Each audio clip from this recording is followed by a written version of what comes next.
এই যারা রোজা ভেঙে ফেলে তাদেরকে আপনারা এই হাদিসটা নিজেরা আজকে মুখস্থ করবেন, আর যারা ওই যে লাল কাপড় টাপড় লাগায় খায় এদেরকে এই হাদিসটা শোনায় দিবেন। পারবেন না ইনশাল্লাহ?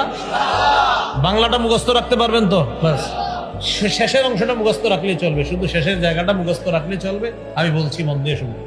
রাসূলুল্লাহ সাল্লাল্লাহু আলাইহি সাল্লাম বলেন, আমি ঘুমিয়েছিলাম, স্বপ্নে দুই ব্যক্তি আমার কাছে এসেছে, আমার দুই বাহু ধরে আমাকে টেনে নিয়ে গেছে, দুর্গম একটা পাহাড়ের কাছে আনছে। ওই পাহাড়ের কাছে যাওয়ার পর আমি পাহাড়ের সামনে দাঁড়িয়ে রইলাম। আমাকে ওই দুইজন বললেন, আপনি পাহাড়ে ওঠেন।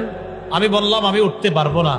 তারা দুইজন আমাকে বললেন, আমরা এই পাহাড়ে যেন আপনি উঠতে পারেন, এই ওঠাটা আমরা আপনার জন্য সহজ করে দিব, আমরা সাপোর্ট দিব, আপনি ওঠেন।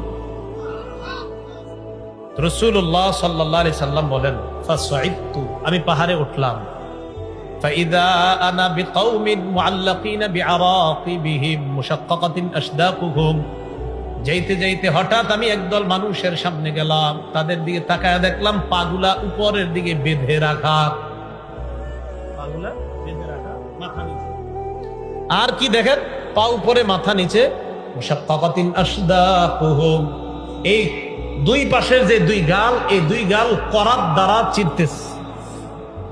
উপরে পাগুলা, নিচে ঝুলন্ত, তো এইভাবে আপনার গাল ছিঁড়তেছে।